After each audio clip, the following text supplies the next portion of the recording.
Hello everyone, this is Shashank Tiwari and I warmly welcome to all of you who are watching this video.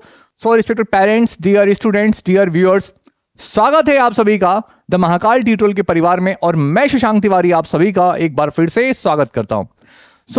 आज हम लोग बात करने वाले हैं जो सैनिक स्कूल का पेपर हुआ है उसमें क्लास 6 की जो आंसर शीट है, पूरी आंसर शीट 125 नंबर के 125 क्वेश्चन जो पूछे गए हैं उसमें उन सभी के आंसर हम आपसे डिस्कस करने वाले हैं। और हम बात करेंगे कि कौन से दो ऐसे प्रोमिनेंट सेक्शन है जो एक इंपॉर्टेंट रोल प्ले करने वाले हैं, जो फर्स्ट लिस्ट आएगी और जिन बच्चों का नाम उसमें होगा ये कौन से दो सेक्शन डिसाइड करने वाले हैं। ठीक है, कैसा पेपर का लेवल था, इजी सेक्शन कौन सा था, टफ सेक्शन कौन सा था, ये सारी बातें करेंगे और पूरा प्रयास करेंगे कम से कम टाइम पीरियड में चीजें हो जाए। साथ ही ऑनलाइन जितने भी लोगों ने हमसे जो भी ब्रह्मास्त्र की जो सीरीज ली थी उसमें इंग्लिश वाला सेक्शन आप स्पेशली देखना कि कितने क्वेश्चंस उसमें से बैठे हैं। ठीक है, और काफी आसान था। ठीक है, हाँ, अनसीन पैसेज जो है थोड़ा सा टफ लेवल का दे दिया, अब वो कहीं से भी क्लास 6 के लेवल का पेपर नहीं था, लेकिन फिर भी बच्चों ने 5 में से 3 क्वेश्चन तो बना लिए हैं उसमें। लेकिन फिर भी मैं रिकमेंड करूंगा, अगर कोई कहता है कि नहीं छठी क्लास का वो अनसीन पैसेज बिल्कुल भी नहीं है यार, ठीक है, सच में बिल्कुल नहीं है, वो थोड़ा सा टफ लेवल का ही था। हाँ, 5% बच्चों ने बना लिया है तो मानते हैं कि वो एक्स्ट्रा ऑर्डिनरी है, लेकिन बाकी 90 to 95% के लिए जो अनसीन पैसेज था वो कहीं से भी क्लास 6 का नहीं था। ठीक है, चलिए, तो ये हम बी सेट के बारे में चर्चा करेंगे रिस्पेक्टेड पेरेंट्स और डियर स्टूडेंट्स। थोड़ा सा सिक्योरिटी कंसर्न के लिए हम लोगों ने बच्चे का नाम और रोल नंबर हटा दिया। ठीक है, बस थोड़ा सा मैं सामने आके उसको आगे बढ़ाता हूँ, फिर हम लोग डिस्कस करेंगे। ठीक है, चलिए, अपनी अपनी क्वेश्चन पेपर आप लोग निकाल कर बैठिएगा और काफी इजी सेक्शन है, हम लोग फटाफट से करेंगे। Find a word which opposite of the given word. बताया था या नहीं आप सभी को कि अपोजिट मीनिंग आते हैं, एंटोनिम सिनोनिम्स कवर करके चलना, हर साल एक क्वेश्चन आता है। हाइटन का क्या हो जाएगा? डिक्रीज भाई साहब। चलिए, choose a word which is nearly same in the meaning to the word given below. Synonym से दूसरा क्वेश्चन घुमा दिया, बस और कुछ पूछा नहीं गया उसमें। डिमाइस का मतलब क्या होता है? बेसिकली समाप्त हो जाना, डेथ हो जाना, मृत्यु हो जाना। अल्टीमेटली इसका आंसर क्या है? डेथ। सिनोनिम्स पूछा गया इसलिए स्पीड हो रही है क्योंकि जस्ट बिकॉज कि मैं कम से कम टाइम पीरियड में उसको खत्म कर दूंगा, और इसके अलावा इसकी आंसर की हमने वर्ड फाइल में बनाई है, वो आपको मिल जाएगी। ठीक है, now question number 3, fill in the blank by choosing the correct option. क्या लिखा? There is not a student fill in the blanks Mohit in our class. ठीक है, मोस्ट इंटेलिजेंट कब आता है? मोस्ट और एस का तो कोई कॉम्बिनेशन नहीं बनता, एज एस बनता है भाई साहब। अच्छा, डिग्री वाला कॉन्सेप्ट किसी ने पढ़ा था? बताएं मुझे। एज द मोस्ट इंटेलिजेंट कहीं से कहीं तक नहीं बनेगा। इंटेलिजेंट देन कहीं कंपैरिजन हो रहा है कि भाई साहब किसी दूसरे टर्म में? नहीं यार, तो as intelligent as is the right answer. ठीक है, ये काफी अच्छा क्वेश्चन था, बनाने लायक था। ठीक है, हाँ, लेकिन फिर भी 50% बच्चे तो ये गड़बड़ कर रहे हैं इसमें, लेकिन अच्छा था ये क्वेश्चन। आप देखो मेरी बुकलेट के अंदर, और इसके अलावा बताया था कि नहीं कि इंटरजेक्शन हुआ हमारा, ये सेक्शन पूछे जाते हैं यार। So choose the most appropriate word, exclamation mark लगा हुआ है, यू हैव डन वेल, अच्छी बात हो रही है, ब्रावो, ठीक है, इज द राइट आंसर। अलास ओ ऊपसी किस लिए आते हैं? ठीक है, थोड़ा सा पता होना चाहिए। मैंने 50-50 क्वेश्चन सभी के दिए थे, बताओ बैठा है कि नहीं बैठा क्वेश्चन, आप बताइए ईमानदारी से। जिसने भी ऑनलाइन रिस्पेक्टेड पेरेंट्स ने हमारे कोर्स दिया था वो, इसके अलावा जो मेरे प्यारे बच्चे हैं उनसे पूछिए, और लास्ट के 2 दिन जो हमने मैराथन क्लास ली उसका बेनिफिट मिला है या नहीं मिला, आप बताना मुझे। Now question number 5, fill in the blanks with choosing the correct idiom. ठीक है, ईडियम पूछा गया, it has been raining fill in the blanks since the last 7 hours. ठीक है, कैट्स एंड डॉग जनरली क्या होता है? कुत्ता बिल्ली बहुत तेज भागते हैं, बहुत तेज बहुत तेज बहुत तेज। ईडियम फ्रेज को कैसे क्रैक करना था मैंने आपको बताया था, को रिलेट करके देखना है आपको। तो पहले तो यहां आंसर सही है इसका, it has been raining cats and dogs, यानी बहुत तेज बारिश हो रही है। नाउ मासूम से क्वेश्चन हम कह सकते हैं कि हमारे लेवल पर, ठीक है, हम टीचर्स जो हैं, लेकिन वो अगर क्लास 30 का बच्चा है उसके लिए काफी अच्छे क्वेश्चन, यानी कि पेपर इंग्लिश का काफी अच्छा दिया था देखा जाए तो। ठीक है, नो डाउट अच्छा पेपर था, लेकिन अनसीन पैसेज जैसा नहीं देना था, डरावना वाला। Now choose the most suitable collective noun from the opposite given word. अब मुझे बताइए ये पढ़ाया है या नहीं पढ़ाया इतनी बार? इसके अलावा ये तो कॉमन से क्वेश्चन थे यार बच्चों। लुशन की बुक में स्टार्टिंग में जो नाउन वाला चैप्टर है उसमें बताया था ना, लिस्ट बनाई गई है, आपको याद करना है यार। और जो 2 दिन हमने पढ़ी थी मैराथन क्लास उसमें करवाई थी कि नहीं? काफी इजी था आंसर, तो book is the right answer. Question number 7, choose the correct option to complete the sentence I wish to know fill in the blanks the is present in Delhi और not. ठीक है, कॉन्सेप्ट क्या कहता है इसमें? Weather और weather वाला concept आता है यहाँ पर। इफ और वेदर वाला नरेशन में आपने अगर पढ़ा होगा तो यहाँ पर वो वाली चीज आती। अब इसका राइट आंसर क्या है? एक में तो क्या आएगा देखो, WEATHER, जो किसके लिए आता है? मौसम वगैरह के लिए। अब वो चेकआउट करो, एलिमिनेशन लगाते हैं अब इसमें। ठीक है, एक सेकेंड, ये तो हटा दो भाई साहब को, ससुरा इतना मोटा कैसे हो गया अभी, थोड़ा सा जाओ। ठीक है, इसको तो एलिमिनेशन से हटा दिया। ठीक है, एलिमिनेशन से खेलते मैंने आपको बताया था ना कैसे खेलना है। ये हो सकता है सर, और कहाँ गया, ओके ये भी हो सकता है, इन दोनों को हटा दो पहले ही। अब आ जाओ, ये हो जाएगा इसका राइट आंसर। ठीक है, आंसर 4 WHETHER, और एक होता है वेदर। ये हो जाएगा इफ के रेफरेंस में, और ये हो जाएगा मौसम के रेफरेंस में। ठीक है, नाउ अब बताओ, जेंडर वाला क्वेश्चन बच्चों बताया था कि नहीं उस 2 दिन की मैराथन क्लास में? इसके अलावा पूरे साल हमने पढ़ा है, 8 बार रिवीजन करा है पूरे इंग्लिश कोर्स का। Change the gender of the underline word, the fox was hungry. अब फॉक्स का क्या होता है? विक्सन। ठीक है, now identify the part of speech of the underline word in the sentence. मैंने बोला था ना कि पार्ट ऑफ स्पीच का क्वेश्चन आएगा तो बना लोगे या नहीं बना लोगे? ईमानदारी से कमेंट बॉक्स में बताना मेरे प्यारे बच्चों। लास्ट दिन बताया था ना, क्या है? माय ब्रदर विल कम सून। ठीक है, अब यहां पर क्या लिखा है? एडजेक्टिव, एडवर्ब, कंजक्शन, और यहाँ पे लास्ट में क्या आ रहा है? सेकंड लास्ट में कम लिखा है। कम क्या है? वर्ब। वर्ब की कौन मॉडिफाई करता है बताओ? एडवर्ब करता है। ठीक है, तो सून क्या हो जाएगा यहाँ पर? एडवर्ब। काफी इजी आंसर था, ये बनाने लायक क्वेश्चन था। लास्ट में डिस्कस करूंगा कि कौन सा बनने वाला था और कौन सा नहीं। पहले फटाफट चेकआउट कर लो।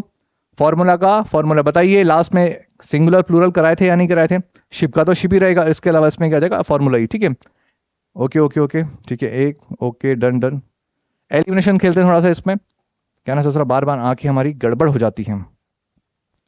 ये हो सकता है और ये हो सकता है। अब ठीक है, अब इसमें ई कहाँ? ये रहा। चलो D is the right answer, खत्म करो, यानी कि 4 ऑप्शन। ठीक है, अब कहाँ गया?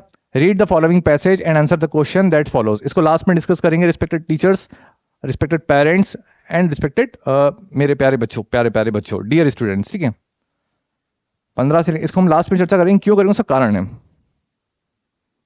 ठीक है, 15 हो गया। अब आ जाओ, क्या लिखा है? Choose the correct articles from the given option. ठीक है, राहुल इज इंटेलिजेंट। इंटेलिजेंट को हिंदी में लिखो, बताओ क्या है? ठीक है, फिल्म द आई आ रहा है कहीं, तो एन और A is the right answer. ठीक है, Rahul is an intelligent son of a poor farmer. ठीक है, इसका answer 4 is the right answer. Question number 17, fill in the blanks by choosing the most suitable words. ठीक है, Charu's hand writing, ये 1 word वाला question है, ये हर बच्चे ने सही करा होगा, लगभग लगभग सारे बच्चों ने। ठीक है, IEEGIBLE, उसके अलावा एलिजिबल। ठीक है, ठीक है, इलिजिबल। ठीक है, eligible is the right answer. ठीक है, I am unable to read it. ठीक है, done, first is the right answer.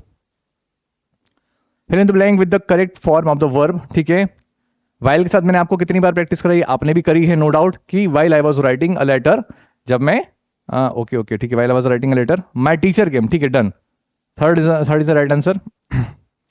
Next है choose the correct option to come. Choose the correct question to complete the sentence. ठीक है, काफी easy था। बताओ देर देर वाले क्वेश्चन है या नहीं उस प्रैक्टिस सेट के अंदर? एक देर किसको डिनोट करता है? ये प्रोनाउन को कौन सा होता भाई साहब बताइए? There, THEIR, done. इसके अलावा पार्ट ओवर देयर, ये होता है प्लेस के लिए, तो A is the right answer. There और देयर इज अ पक्का राइट आंसर। ठीक है, now question number 20, fill in the blank with suitable question tag. बताइए प्रैक्टिस कराई थी कि नहीं? लास्ट दिन भी कराई थी कि नहीं? क्वेश्चन टेक का कॉन्सेप्ट क्या कहता है? सेंटेंस अफर्मेटिव, तो क्वेश्चन टेक कैसा बनेगा? नेगेटिव। सेंटेंस कैसा है हमारा? Affirmative, he works in a school. अब मैंने ये भी बताया था आपको, जब जनरली आपको वर्ब तो दिखेगी, नहीं दिखती तो कौन सी आएगी? प्रेजेंट टेंस की, जिसमें डू और डज लगेंगे, और आएगी पास्ट टेंस की, जिसमें डिड लगेगा। इन तीनों में से भी कौन सी पहचानी है? डिपेंड करता है कि टेंस कौन सा है। टेंस कैसे पकड़ में आएगा? वर्ब से। क्लियर है कहानी? यहाँ पर क्या लिखा है? एस और एस दिख रहा है, प्रेजेंट सिंपल का है। सब्जेक्ट कैसा है? सिंगुलर हमारा ही। आंसर क्या आने वाला? डजंट। ये मेरे प्यारे बच्चों लगभग सबने सही करा होगा। ठीक है, क्वेश्चन नंबर 20 हो गया। ओके चलो, अब आ जाओ 21 पे। बताते चलना ये सारी चीजें कराई थी या नहीं कराई थी आप, और अपने पेरेंट्स को भी बताना। रिस्पेक्ट मेरे प्यारे बच्चों, अपने पेरेंट्स को बताना आप। ठीक है, identify the form of the tense in the following sentence. कितने मासूम से प्रश्न है यार। बताओ फॉर्मूले रटाए थे या नहीं रटाए थे लास्ट टाइम पे? ठीक है, क्लास में भी लगाए मेरे सामने। ठीक है, नाउ सोहम हैड संग अ सॉन्ग, पास परफेक्ट हो गया, इजी क्वेश्चन है। हैड प्लस वर्ब की third form. Identify the noun used in the following sentence. ठीक है, every person should perform in his duty. ठीक है भैया, नाउन की ट्रिक बताई थी क्या होता है? पॉजिटिव केस अप्लाई करके देख लेना। आंसर क्या हो जाएगा? Person and duty is the right answer. ठीक है, नेक्स्ट क्या है? Question number 23, fill in the blank by choosing the correct pronoun. This is the girl, fill in the blanks, whom all admire. बच्चे बहुत से लोग यहाँ पर हु करके आए हैं। ठीक है, तो this is the girl home all admire, जिसे जिसे जिसकी सब प्रशंसा करते हैं, जिसकी सब प्रशंसा करते हैं। Question number 24, choose the correct spelling. इस पे बहुत इजी है, SEPARAT, separate is the right answer.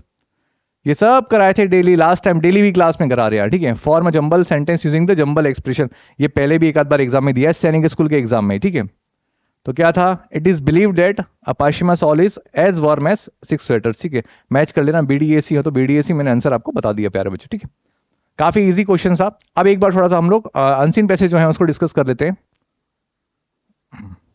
अब देखो, एक तो छोटी क्लास के बच्चों का आपने इतना टाइम थोड़ा सा ले लिया, ठीक है, माननीय एनटीए से मैं ये कहना चाहूंगा कि थोड़ा सा अनसीन पैसेज का साइज जो है छोटा रख दिया जाए। छठी क्लास का बच्चा है, अपने जीवन का पहला एंट्रेंस एग्जाम दे रहा है।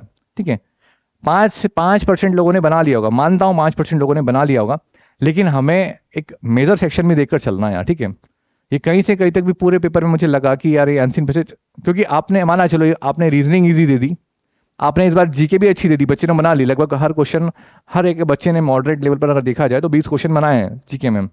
इसीलिए इस बार जो है कट ऑफ थोड़ा सा तो ऊपर जाएगा यार, ये पक्की बात है बच्चों। ठीक है, so read the following passage and answer the question that फिरो। इतना बड़ा पैसेज है बच्चों, पढ़ के तरीके से हो ना, थोड़ा सा मोरल डाउन हो जाए उसका, वैसा वाला पैसेज था ये। आल तो इसके आंसर हमने मेंशन कर रखे हैं, आप आराम से चेकआउट कर सकते हैं। ये मैं थोड़ा सा आपको इसकी और ये दिखा दूं, वर्ड फाइल जो हमने रेडी करी है। ठीक है, आप आराम से इसके आंसर चेक कर सकते हैं। ठीक है, मेरा सेक्शन जो है इंग्लिश का था और हम सभी टीचर्स ने मिलकर, चूंकि अब आज 5 अप्रैल है और रात को बज रहे हैं 10:15, ठीक है, घर नहीं गए हम लोग।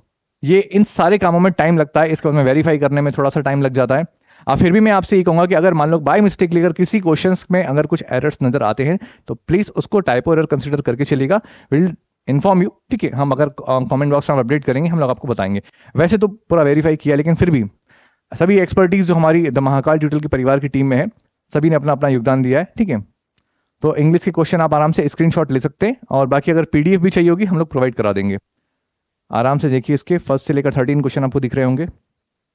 इसके अलावा 13 से लेकर 20 तक स्क्रीनशॉट लीजिए, अपना पेपर निकालिए और चेक करिए ना। इसके अलावा 19 से लेकर 32,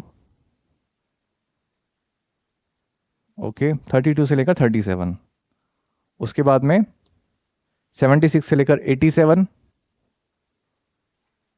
87 से लेकर ओके ओके 87 से लेकर 96, फिर मैं इधर भी हो जाऊंगा। ठीक है, नाउ 97 से लेकर 107 डन, एंड 107 से लेकर भाई साहब यहाँ पे हैं 111 पे फिनिश होता है।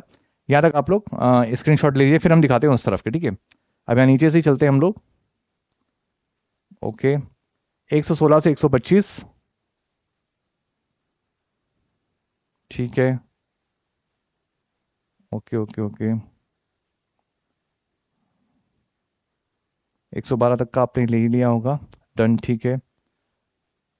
62 से 75 डन, क्लिक हो गया या स्क्रीनशॉट। अब आ जाओ 60 से 61 लास्ट में, 53 से 61,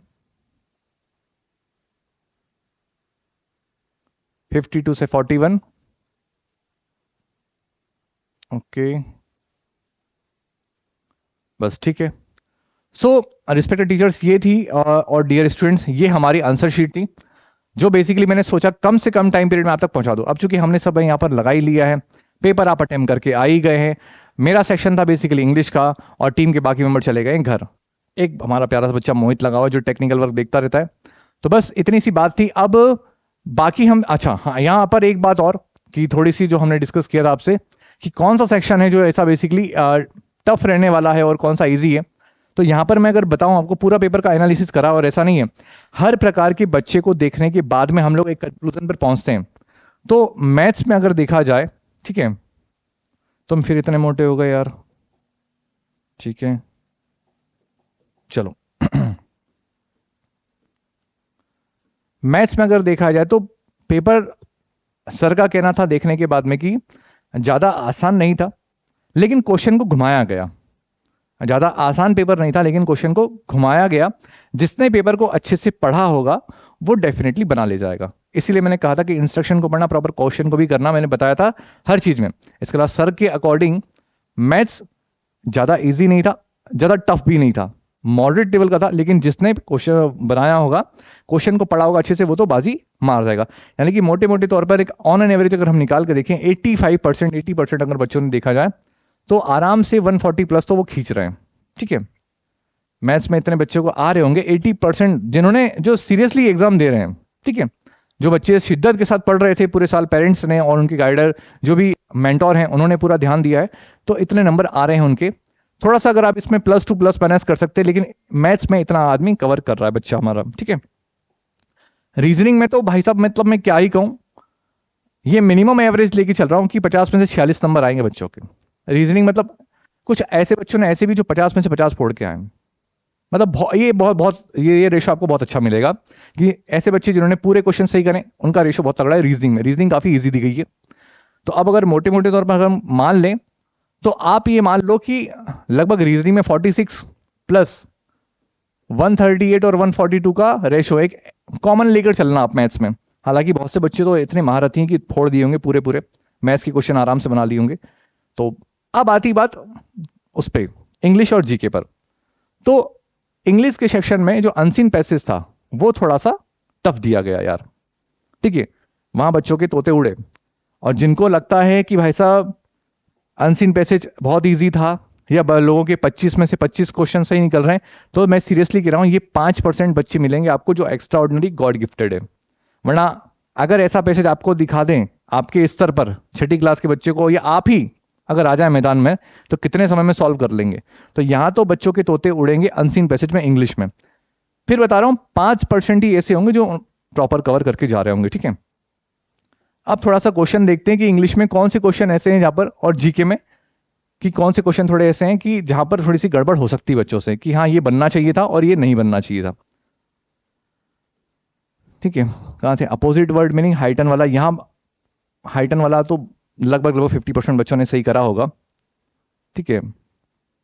यहां पर चोट हो सकती है क्वेश्चंस में, ठीक है। एंटोनिम्स वाले में ये वाला क्वेश्चन भी ऐसा है जिसने पढ़ा होगा बड़े प्रेमपूर्वक तरीके से कर लिया होगा, अदरवाइज ये काफी इजी क्वेश्चन था इंटरजेक्शन वाला हमारा ब्रावो वाला। इसके अलावा देखा जाए तो कॉर्ड सेंटेक मैंने कहा था अगर क्वेश्चन आपके कटेंगे तो इडियम फ्रेज में कटेंगे, लेकिन लगभग 70% बच्चों ने बनाया हुआ क्योंकि इजी था, रेगुलर प्रैक्टिस में रहता है ये क्वेश्चन, इसलिए 30% बच्चों का पता नहीं। ये काफी इजी क्वेश्चन था, क्वेश्चन नंबर 10, जिसमें सिंगुलर प्लूरल पूछा गया, वो बना लिया होगा। 9 भी काफी इजी बनाने वाला है, 8 बड़ा प्रेमपूर्वक बना होगा। 7 वाले क्वेश्चंस में लगभग 70% बच्चों ने बनाया होगा, मेरा ऐसा अनुमान है। 30% थोड़े से कंफ्यूज हो गए होंगे और कुछ नहीं, ठीक है। वो दिए इसलिए कंफ्यूज होने के लिए। ये 6ठे नंबर का काफी इजी क्वेश्चन है क्योंकि जो सैनिक स्कूल की तैयारी कर रहा है तो बेसिक चीज होती है नाउन और उनके टाइप्स के बारे में पढ़ाना, इसके अलावा कलेक्टिव नाउन पढ़ाना, उसके अलावा नाउन और एब्स्ट्रैक्ट फॉर्म क्या होता है, ये सारी चीजें कवर करना। इसके बाद में अनसीन पैसेज पे हम लोग डिस्कस कर ही चुके हैं, तो फिर भी कुछ बच्चों ने 5 में से 3 क्वेश्चन सही निकले, बोल रहे थे सर जय माता दी जय माता दी। आर्टिकल का क्वेश्चन काफी इजी था, बनने वाला था, कोई इशू नहीं है इसमें। 17 वन वर्ड काफी इजी था। यहाँ कुछ बच्चों ने थोड़ा सा गड़बड़ कर दी है, सभी ने नहीं, लेकिन एक 70% 80% बच्चों ने बनाए हैं अच्छे क्वेश्चंस, ठीक है। यहाँ पर हेडबिन कर दिया है उन लोगों ने, तो वो हो जाता है कभी, कोई ऐसा नहीं है। ये क्वेश्चन 90 नंबर का जो था लगभग 75-80% बच्चों ने बनाया है, ठीक है। क्वेश्चन नंबर 20 बहुत मासूम सा प्रश्न था, उसमें कोई दिक्कत नहीं थी। 25 वाला आया था तो बनाया होगा सेपरेट, ये भी इजी था। क्वेश्चन नंबर 23 में ये क्वेश्चन थोड़ा सा बच्चों ने हु और हु में कंफ्यूज हो गए, लेकिन फिर भी मान के चलना 60 और 65% बच्चों ने सही करा है, 35% बच्चों ने गड़बड़ कर दी इस पे। नाउन वाले पोर्शन में नो डाउट बच्चे थोड़े से कंफ्यूज हुए होंगे पक्के में, ज्यादा नहीं, लेकिन फिर भी एक रेशो, ये 21 नंबर क्वेश्चन काफी इजी है। तो अगर मैं बताऊं आपको तो इंग्लिश और जीके जिसकी बहुत अच्छी गई होगी वो पहली लिस्ट में बाजी मार जाएगा। और कट ऑफ के रिगार्डिंग अगर बात करें तो नो डाउट कि कट ऑफ पिछली बार की तुलना में ज्यादा जाएगा, यानी कि जिस भी कैटेगरी में जिस भी सैनिक स्कूल में आपका सिलेक्शन हुआ था लास्ट टाइम पे, उसके कंपैरिजन में इस बार थोड़ा सा ऊपर जाएगा, पक्के में जाएगा, ये हकीकत है, ठीक है। तो बस इतनी सी चर्चा थी जो आप सभी के साथ में आज करनी थी। बहुत जल्दी हम लोग कट ऑफ के रिगार्डिंग एक वीडियो बनाएंगे और उसी के साथ आप सभी के साथ दोबारा मिलेंगे। और अगर ये वीडियो अच्छा लगता है तो प्लीज चैनल को सब्सक्राइब करें, बेल आइकन को प्रेस करें सो दैट कि आने वाले वीडियोस की नोटिफिकेशन आप तक पहुंच जाए। बहुत जल्दी मिलेंगे आप सभी के साथ में एक नई वीडियो के साथ। Till then stay safe, keep in touch, all the best, thank you very much.